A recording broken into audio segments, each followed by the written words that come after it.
Welcome back, everyone. So we didn't have a few, we had a few more people join. Thank you guys for joining us this morning. We are going to be starting off with our second speaker today, Elaine Johannes. She will be speaking to us on resilience and self-care. Mr. Tyler Griswold, I apologize, I did not have you unmuted. We'll get that done real quick. There you are.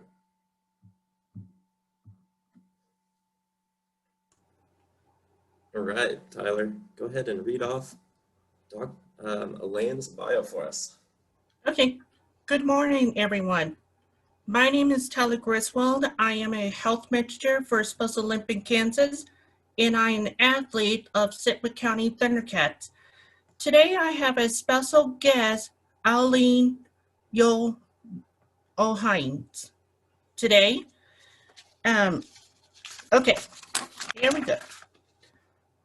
Elaine Johannes is a assistant professor and assistant specialist of young development of school of family student and human service of Kansas KS Wildcat. Dr. Johannes has degree from Kansas State Wildcat for adult community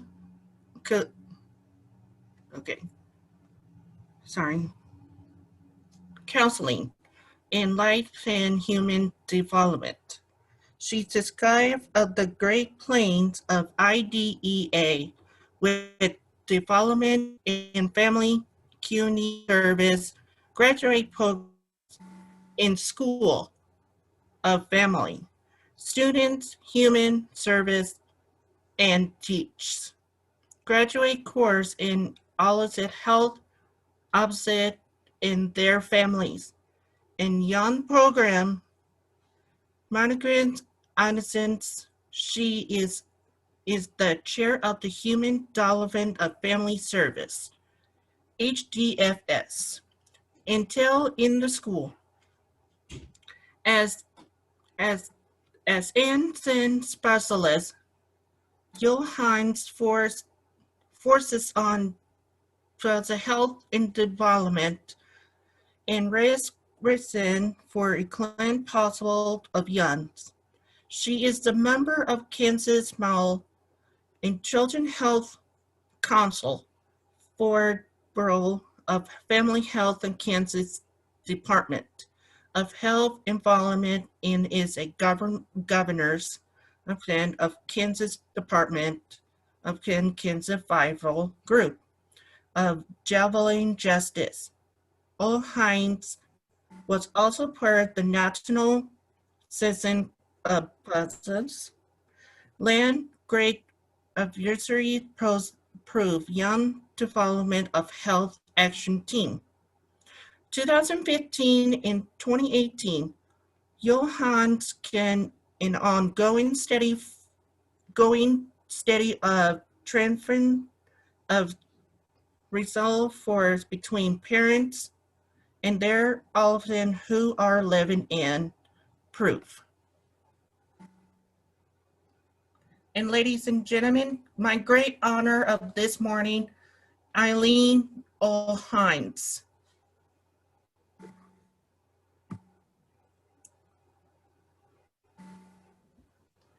Tyler, thank you. Thank you to the organizers of the conference. I've had the privilege of looking at your agenda, and you're covering some very important information. Tyler, again, I thank you for that nice introduction, and it's so good to see you on a weekend, all of you. Thank you. And you're covering some really important material. I do have some slides that I'd like to share with you. But before we start that, great, yay, this works. You know, it's amazing how Zoom can work, knock on wood. I am in my kitchen. I live in Manhattan, and I am a faculty member at K-State, as Tyler has shared. And so I'm working from home, like a lot of you are probably at home work, teaching at home. Your young people and your colleagues are living between work, home, wherever. And so this is my kitchen. I have my husband who I sent to work so I could be with you this morning. And the only other person is laying on the floor right now. She's furry and her name is Sarah. And I think Sarah is still in bed, so she won't be she won't be joining us. Who's to say, you know? Isn't this an amazing time of living? So anyway, I'm so glad to meet you all today, and I hope we have time to visit. I know we have a short time today, and I do want to hear from you either, Jess, I don't know if you can help manage the chat, but Yes. I would like to have some discussion. Great.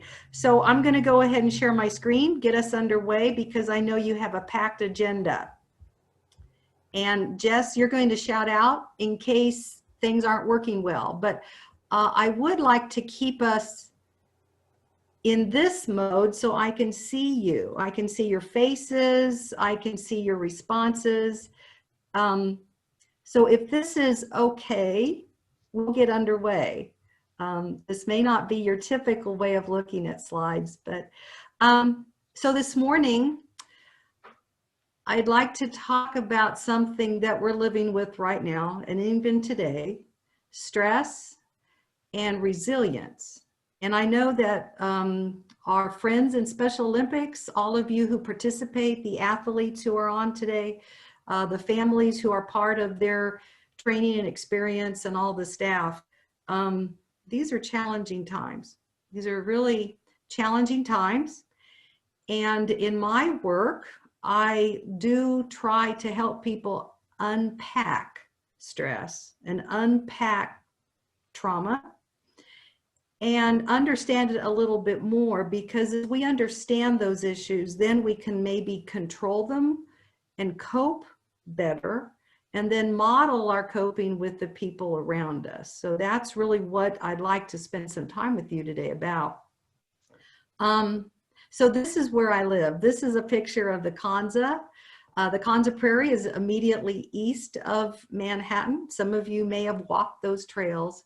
You may have been there, but I think context is important. And as Kansans, I think we have an opportunity to really look at our stress and look at resilience from a bigger perspective. Our big skies encourage us to think big and at times to be reflective. So that's what I'm hoping we can do this morning, is reflect a little bit more and learn from our time together. So let me advance this slide. Okay. So sometimes we might feel like we are the only person pushing the boulder up the hill. And so I think it was really wonderful. I appreciate Jess and Aaron inviting me to join you today to unpack stress, talk about it, to recognize when it really does affect us as not an overwhelming feeling, but as something that we understand. And then understanding our resilience, because I bet if you guys are able to manage Zoom today, you're online, you're in your homes or your offices, you've already understood you are resilient. So I'm talking to the choir this morning. And then also identify some resources that maybe you've forgotten you have, or maybe to remind the people you love and you live with and you work with and play with that they also have some internal resources. And there are some external resources that help us persist. So this is where I'd like to hear from you for a little time. Again, we're unpacking and we're learning from each other. And I would like to invite you to either say, and I'm hoping you can unmute, or to write in the chat, how do you know you're stressed?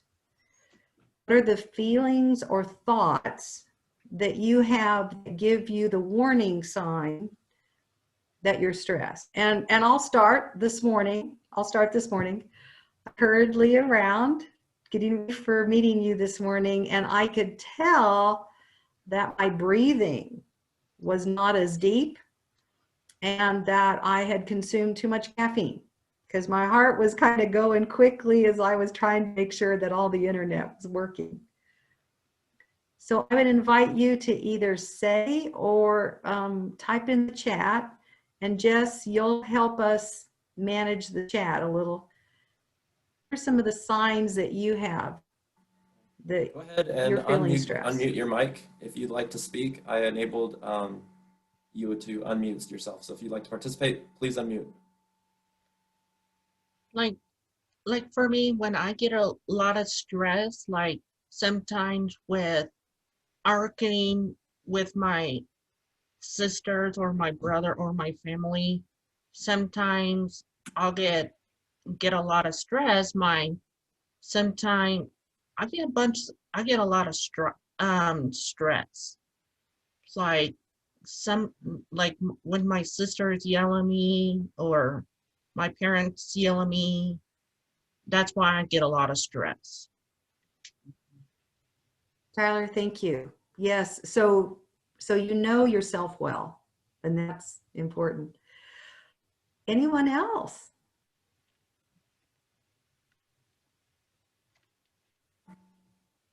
Me. Go right ahead. Yes. I have stress. How I get stress is sometimes I have headaches once in a while, and then just having just problems, and that when I talk to my parents, that helps me get all the stress out of my system. Mm-hmm. Thank you for sharing that you found a strategy to cope, talk with your parents. That's important. Thank you. Jess, are there any, is there any more information in the chat? We do. We have a couple of people who have said that they may experience short tempers. They may experience chest tightness as a symptom. There also is shorter temper is one I have as well when I'm stressed. Some people have little patience when they are stressed. My stress is when I get upset when I do something wrong. Okay. Thank you. Thank you for reading those. I think this is the first step of understanding stress and unpacking it and studying it a little bit more, because we have to be aware of when we start to recognize the symptoms of stress. Stress is not necessarily a bad thing. It is depending upon how we cope with it and how we identify or recognize when we are feeling stress. So the tightness of chest, I describe shortness of breath. Hopefully those aren't serious health issues, but they are symptoms that are biochemical. Beings are really working in overtime.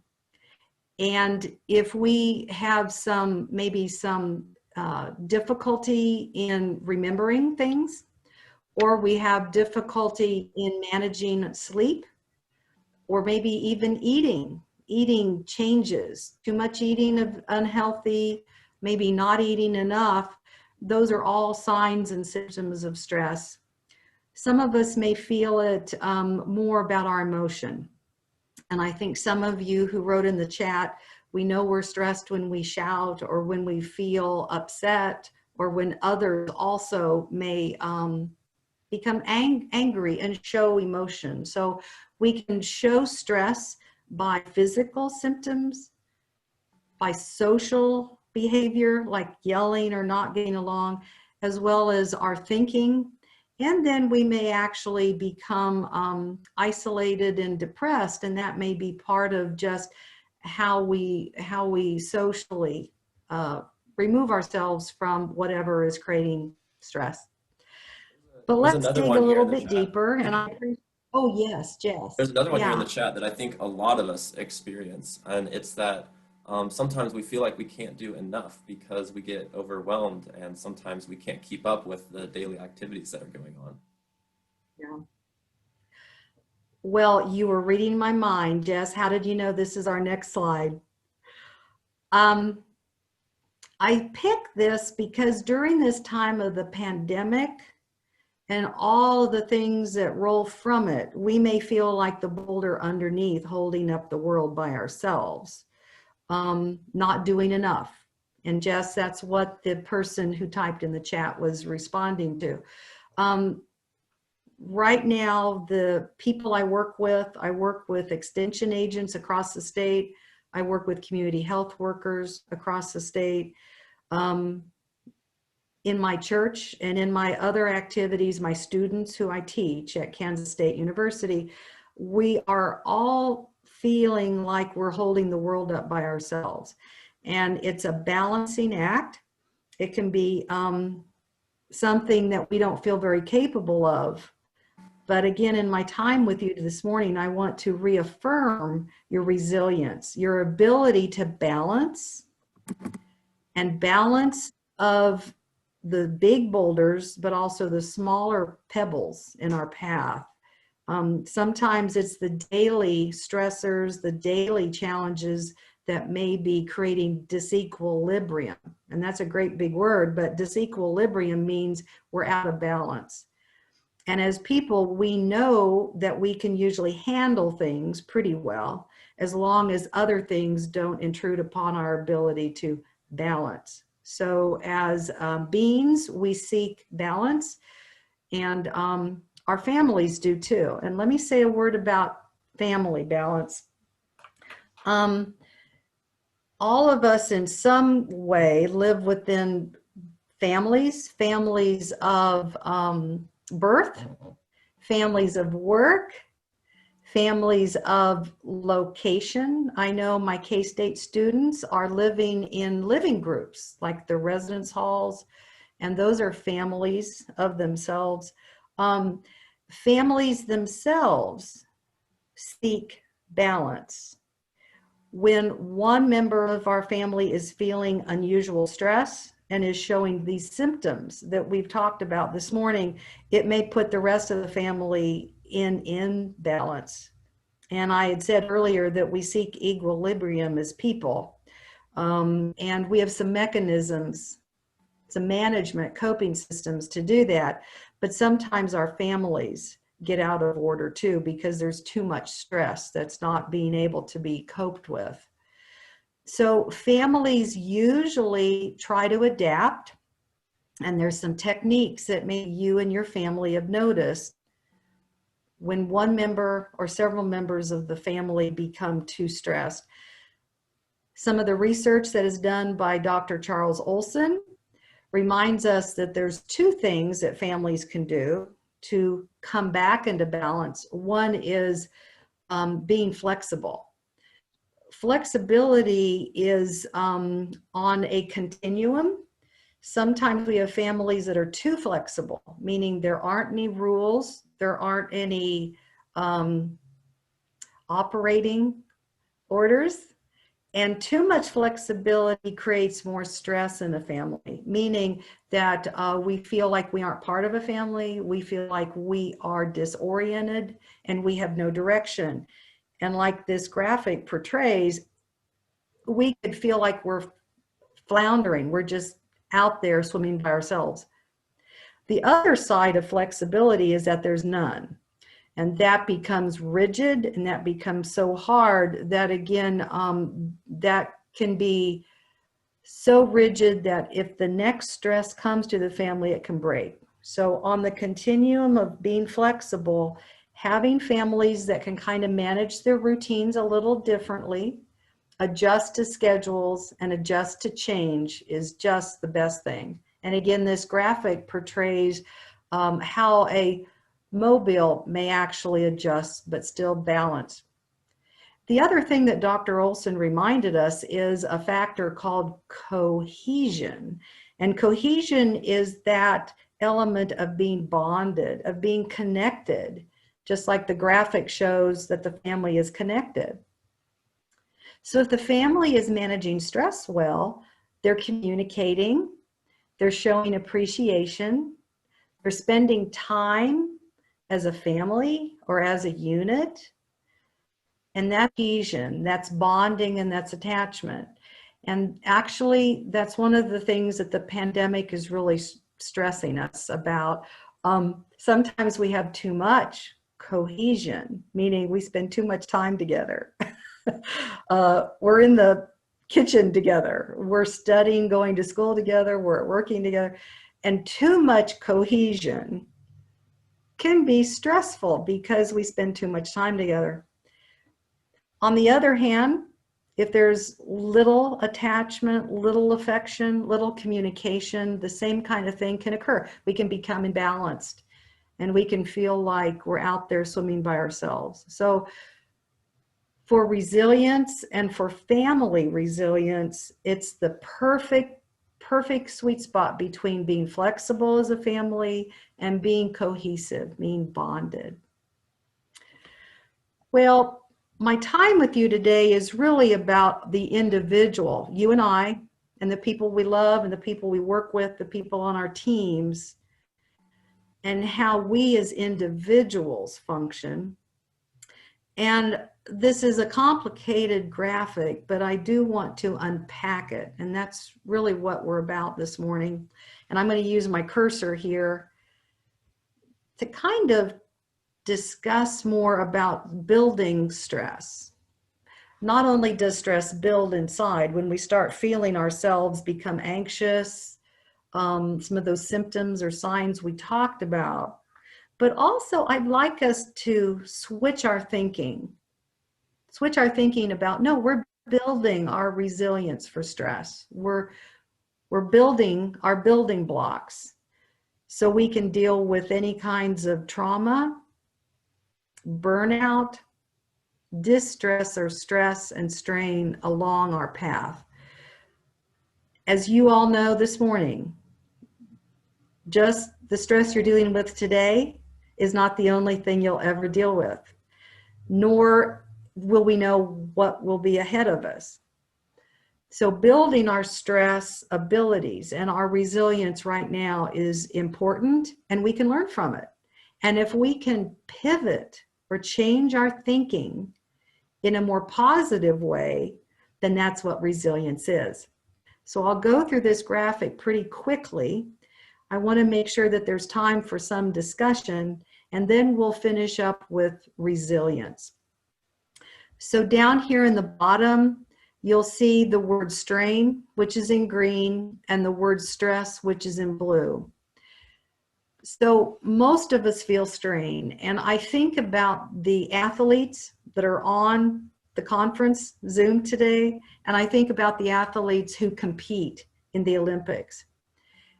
You ask for strain, you welcome strain, you test yourself, and it's positive. It's a very positive developmental and personal endeavor that ends in usually fulfillment. And that's why I wrote this in green. So strain is something that we welcome, we prepare for, and we test ourselves for.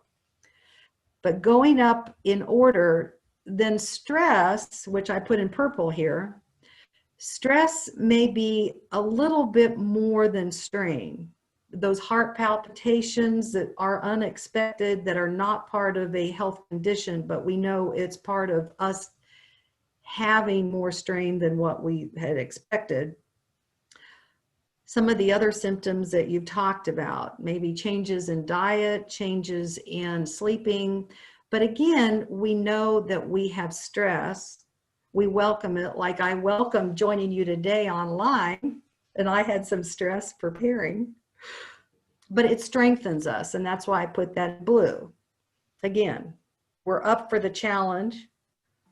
We anticipate it, and it strengthens our resolve. Where problems happen is when we get up here to distress, and distress is where we feel incapable and uncontrolled in how we respond.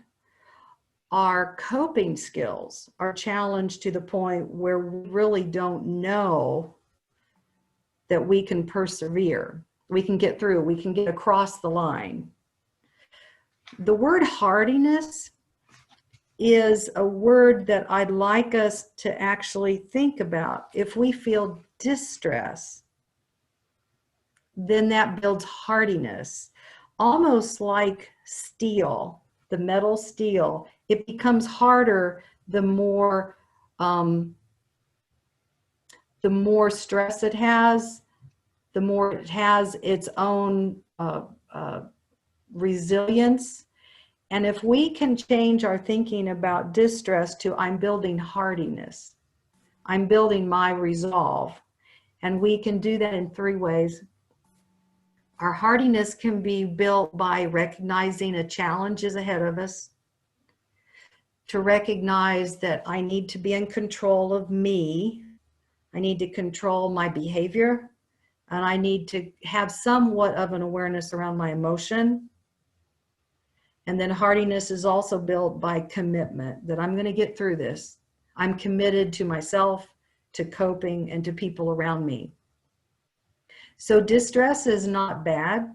It is difficult. And many of the people that I work with are experiencing that now. When we get up to burnout and trauma, those are a different source of stress. Those are things that are somewhat extreme. I put those in red. That's a whole nother talk, and we aren't going to get into it. But when we have people who are burnt out from work or burnt out from their involvement, and there are too many demands, and the family is not able to balance, nor can we, that's when some real serious health concerns can intrude, as well as maybe we need help to adapt. Maybe we need some external supports, go to someone else, seek help. And then finally at the very top here, trauma. Trauma are those crises, those disasters, those really difficult times that we didn't anticipate, but they do change our way of coping permanently. We can be restored, but we need external supports. So in the time we have this morning, again, I'm focusing on this purple area. Stress, and you know it, and then distress when you know it and you're worried that you may not succeed, you may not get through. Jess, are there any comments in the chat at this time, or does anyone want to say anything about if they've experienced stress, but also hardiness, that ability to get through it? Not at this time. Guys, feel free to type your questions or comments in the chat, and we can read those off to Elaine. Your mics are also enabled, so feel free to unmute yourself and discuss with Elaine any ideas or things that you can think of. Very good. Okay, I appreciate that. I will, yes, did I hear someone? That's me, ma'am. Well, Okay, Tyler, I talked thank to you. my friend Audrey. She have anxiety, like it's almost like stress. And she told me on the phone and say, tell her I'm having an anxiety attack. That's almost like stress. I told Audrey, say, Audrey, listen, as a health manager, anxiety is almost like stress. Make sure a deep breath and calm down. I said, I cannot control my anxiety. I said, Audrey, when I get a lot of stress, go outside and go take a walk. Like that's gonna help to low down your stress or anxiety. Like how we can control an anxiety attack, how we can do it. Yeah. Tyler, what you've just shared, which I really appreciate, is right here in the purple area. Mm-hmm. Your friend is experiencing, and she's able to express it, to share it with you, not just stress, but she knows she's up here in the distress area, anxiety. And I think a lot of us, if we have not had a panic attack, if that's what we would call it, or high anxiety, we may have it as we move through the pandemic, as we realize what's happening. And you know, that's a natural a natural response to feeling and believing and experiencing too much stress that we feel we can't cope with. And so having a friend such as yourself remind her, you can handle this. You need to use your coping skills. Go out and walk, breathe. Having someone help us helps us get through this distress. And actually, what I appreciate you sharing is that you reminded her of her coping skills, which is creating hardiness, a harder and more resilient ability to persist. Okay. Wonderful example. Like I tell my friend, is every time I tell my friend is say calm and to say, if you need anything, you can call me, I can help. That's Yeah. I can help my friends. I love spending time with all my friends. That's when I'm here for help. Yeah. Elaine, Well, with that, Tyler, yes. Elaine, I have a attendee. He's very demanding that I read his comment. He's a very good friend of mine. He says, Okay. "Go Cats Ema." He lives in Manhattan and is a proud K-State fan. You know, I love that, because what that shows is that we are connected. All of us, even this morning, I may not know where all of you live, but having connection, and remember I mentioned earlier the family, and the family is cohesive and connected, and that's a coping that's together. So I appreciate the shout out for the Wildcats. Let's hope that their football team continues to be well. Okay, we're almost ready to get into resilience. Resilience is the superpower that we all have. And sometimes it's not expressed well enough. It's not talked about well enough. And I'm going to just turn around right now and get a rubber band as an example of how resilience works. Just a minute. So you get to see my real life, don't you? Okay. So if we have a rubber band, can you guys see my rubber band? If we have a rubber band, resilience is really illustrated really well by this rubber band and by any rubber bands that you have. And if you do this at home, make sure it doesn't bounce back and hit you in the eye. But stress strains rubber bands. We use rubber bands to hold things together, and the only way it will work is if we pull it and we manage this strain or stress. And that's how we feel. That's how stress feels. But notice the rubber band can come back and forth. That's what resilience is, the ability to bounce back. And we really don't know the kind of stress or strain that we're going to have. We might be feeling it today, really extreme, or it may be little, or when you compete as athletes, it may be high strain with some stress. But the ability to bounce back is resilience. So when we think about that, it's this flexibility, but still able to bounce. So on the slide, you'll see that actually resilience is not one thing. It's not just one thing, it's the ingredients inside.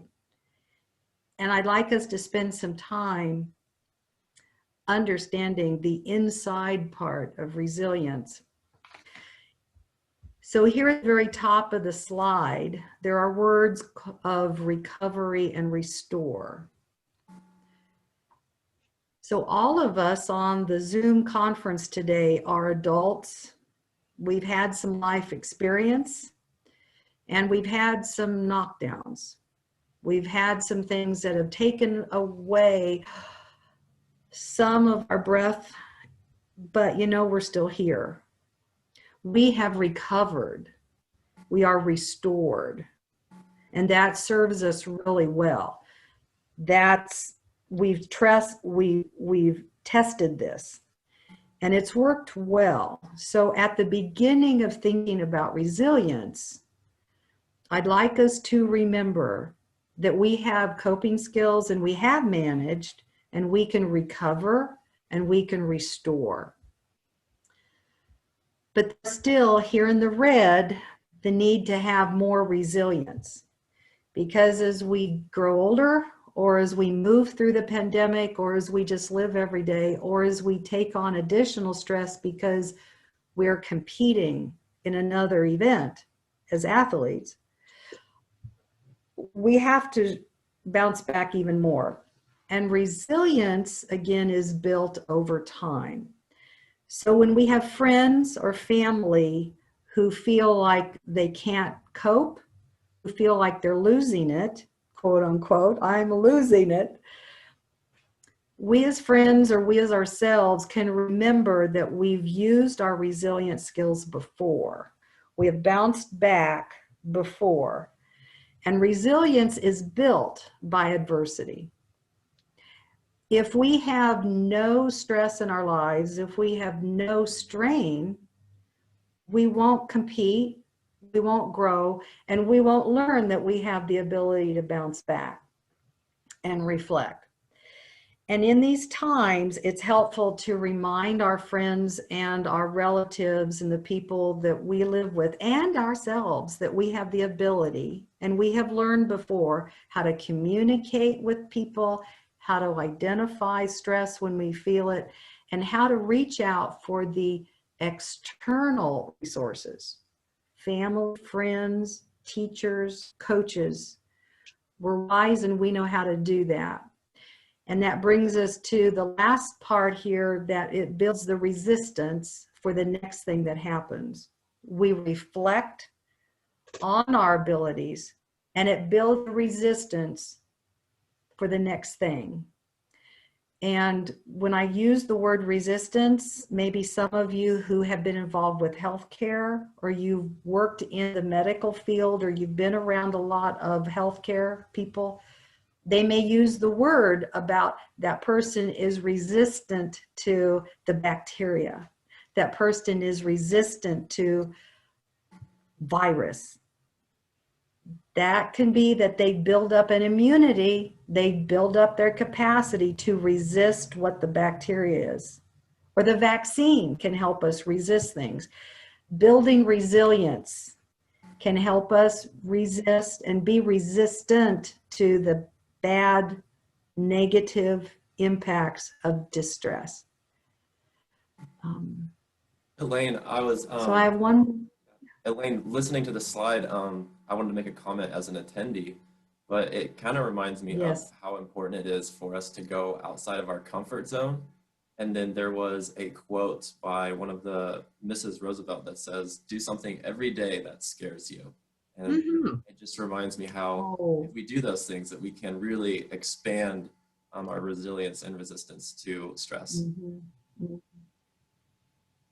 Jess, I'm going to write that down. That is beautiful. That is a beautiful quote. It is true. It's that building stress, you know, the graphic I showed before, the building blocks. If we look at stress as not at a negative, as we look at as something that builds our capacity and scares us a little, just enough, then we're building our resistance and we're reflecting on our ability to bounce back. And it's a mindset, it's a change in how we view ourselves.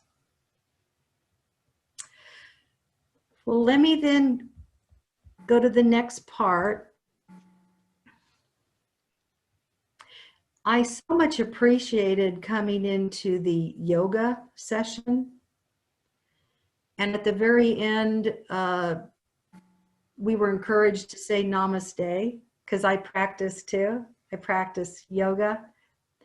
And it helps us all do stop. And I like this. This is an acronym. And stop is for the initials, or the lettering for stop, reminds us to stop if we're feeling undue distress, meaning we can identify when we're having a difficult time managing. Take that breath. And Tyler has used this, or Tyler has shared that he reminds his friend. He uses this to remind his friend to breathe. And we ourselves need to observe ourselves. And this is hard to do. When we're in the middle of feeling anxious, or when we're feeling we can't cope.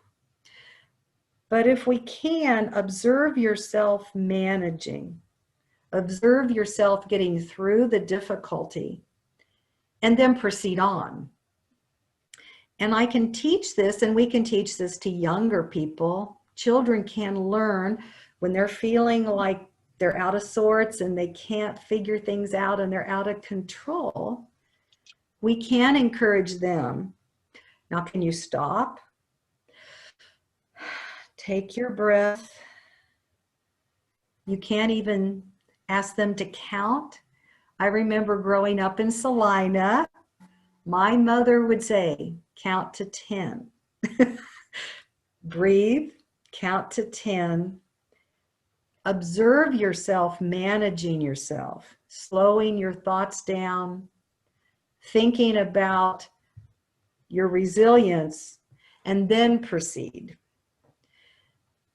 This to me is a really easy technique, a really easy skill that we can manage, we can master, and that we can teach others.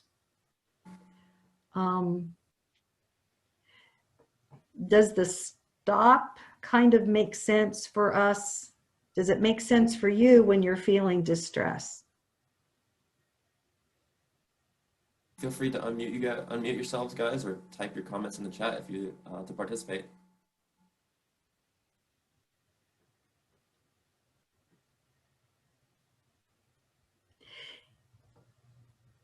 I do have to say, we need to have people around us to remind us to do this. And so if you're finding in your family, again, the family is not in equilibrium. There's a lot of difference and things are not balanced well. It can really affect our ability to manage and to stop. And so you may have to find your safe place. I know yoga is practiced often by an individual, by themselves. Our breathing can be done anywhere. So if you yourself are in a group that is showing distress and lack of management, you could actually begin this, and then, like how Tyler has shared, remind people to stop, take a breath, observe yourself calming down, being in control, before you proceed ahead to either communicate, to share with your family or friends, or to continue with your activity. And from a longer term perspective, you will observe yourself managing better over time. You will observe yourself developing resilience. So as we wrap up and have some discussion before your next workshop, because I wanted to have some time for you to share, affirm yourself. Affirm that you've built up this ability to bounce back, to have enough strain and stress, which is good, but you also know when distress happens. And affirm your ability to communicate and to help people around you maintain and manage themselves. I don't want to put too much strain on each of us to teach others, but we can model coping. And I keep going back, Tyler, to you sharing those coping skills with your friend.